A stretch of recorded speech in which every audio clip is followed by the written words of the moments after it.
কিন্তু গণ অভ্যুত্থানের এতগুলো সময় পরেও, এতদিন পরেও আমরা সবাই এক জায়গাতে আছি। আমরা সবাই সেই ঐক্যের জায়গাতেই আছি যে বাংলাদেশকে পরিবর্তন করতে হবে, এই বাংলাদেশকে সংস্কারের মাধ্যমে পরিবর্তন করতে হবে। এবং এই পরিবর্তনের পথে প্রধান বাধা হয়ে দাঁড়িয়েছে বর্তমান বাংলাদেশের সরকার, বিএনপির সরকার বাধা হয়ে দাঁড়িয়েছে। সেটা সকলের মুখ থেকে এসেছে।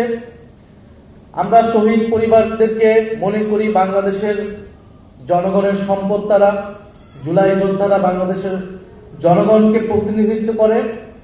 আমরা শহীদ পরিবার এবং জুলাই যোদ্ধাদের নিয়ে কোনো রাজনীতি কখনোই করতে চাই নাই, কখনোই করব না। কিন্তু জুলাই যোদ্ধাদেরকে বর্তমান সরকার বিএনপি তারা নানাভাবে ব্যবহার করার চেষ্টা করছে। আমরা শুধু একটা কথাই বলেছি যে আমাদের দাবির সাথে আপনারা ঐক্যমত হলে আমাদেরকে সমর্থন দিন। আমরা বলেছি বাংলাদেশে গণতন্ত্র প্রতিষ্ঠা হতে হবে, কথা বলার স্বাধীনতা থাকতে হবে, বৈষম্য দূর করতে হবে, আধিপত্যবাদ থেকে মুক্ত করে বাংলাদেশকে স্বাধীন এবং সার্বভৌম রাষ্ট্র হিসেবে আত্মপ্রকাশ করতে হবে, বাংলাদেশের অর্থনীতির উন্নয়ন করতে হবে, দুর্নীতি এবং লুটপাটের বিচার করতে হবে। কিন্তু আমরা দেখছি বাংলাদেশ সরকার গঠিত হওয়ার পর থেকে পিছনের দিকে হাঁটছে। বাংলাদেশ আবার পুরনো পথেই হাঁটছে এবং জুলাই যোদ্ধাদের নাম ব্যবহার করে বর্তমান সরকার তার নানা কাজের বৈধতা দেওয়ার চেষ্টা করছে। কখনো তারা ৭১-এর নাম ব্যবহার করছে, কখনো তারা জুলাই যোদ্ধাদের নাম ব্যবহার করছে। তারা আসলে কোনোটাকেই ধারণ করে না। তারা সকল আন্দোলনের সুবিধাভোগী ছিল, সকল আন্দোলনের সুবিধা নিয়েছে, কিন্তু কোনো আন্দোলন, কোনো গণ আন্দোলনের তারা প্রতিশ্রুতি কখনোই রক্ষা করে নাই। ইতিহাস এটাই বলে।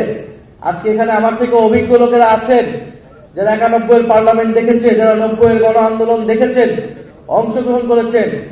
৯০-এর গণ আন্দোলনের পরে এই বিএনপি সরকার ক্ষমতায় ছিল, কিন্তু তারা সেই ৯০-এর গণ অভ্যুত্থানের ৩ দলের জোটের যে রূপরেখা তৈরি হয়েছিল সেই রূপরেখাকে তারা অস্বীকার করেছিল।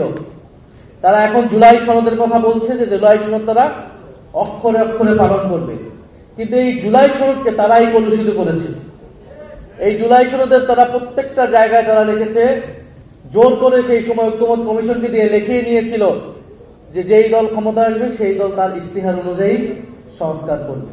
তাহলে তারা প্রথমে আপনাকে দেখাবে জুলাই সনদ যে আমি অক্ষরে অক্ষরে বাস্তবায়ন করছি, পরে দেখাচ্ছে যে তাদের দলীয় ইশতিহার। জুলাই সনদ তো তার দলীয় ইশতিহার হতে পারে না। জুলাই সনদ তাদের দলীয় ইশতিহার যদি তারা বাস্তবায়ন করবে তাহলে তো এত ঐক্যমত, এত আলোচনার কোনো প্রয়োজন ছিল না। ঠিক আছে, তাদের দলীয় ইশতিহার, সেই ইশতিহার তারা কতটুকু পালন করছে? সেই ইশতিহারে, সেই ৩১ দফায় তারা যতটুকু কমিটমেন্ট করেছিল সেই কমিটমেন্ট গুলাও তারা ভঙ্গ করে গেছে। আমরা শেখ হাসিনার সময় যে পুলিশ ছিল সেই পুলিশ ক্রমান্বয়ে পুলিশ লীগ হয়ে গিয়েছিল। এখন হয়তো তারা জাতীয়তাবাদী পুলিশ বাহিনী তৈরি করার চেষ্টায় রয়েছে। না হলে কেন তারা পুলিশ কমিশন, সংস্কার কমিশন করবে না? সেটার অধ্যাদেশ তারা বাস্তবায়ন করবে না। শেখ হাসিনার সময় আমরা বিচার বিভাগ দেখেছি কিভাবে দলীয়করণ হয়েছিল, ফলে বিচারপতিদেরকে নিরপেক্ষভাবে নিয়োগ দিতে হবে, সেই অধ্যাদেশটাকে তারা বাতিল করে দিয়েছে। অর্থাৎ তারা দেশের প্রত্যেকটি প্রতিষ্ঠান, যেই প্রতিষ্ঠানগুলো দলীয়করণের ফলে দেশে একটা স্বৈরতন্ত্র প্রতিষ্ঠা হয়েছিল, ফ্যাসিবাদ প্রতিষ্ঠা হয়েছিল, সেই প্রত্যেকটি ব্যবস্থাকেই, প্রত্যেকটি প্রতিষ্ঠানের দলীয়করণকে তারা পুনর্বহাল রেখেছে। এটার মাধ্যমে তারা এটাই বার্তা দিতে চায় যে তারা সংস্কারের কথা, জুলাই সনদের কথা, জুলাই গণ অভ্যুত্থানের কথা মুখে বলবে কিন্তু অন্তরে ধারণ করবে না।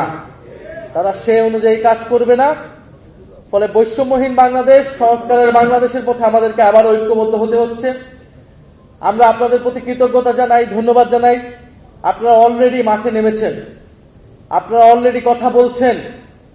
ঢাকা বিশ্ববিদ্যালয়ে আমাদের কিছু ভাইয়েরা অনশন করেছে দীর্ঘ কয়েক ঘন্টা এই গণভোটের গণরায়কে বাস্তবায়ন করার জন্য।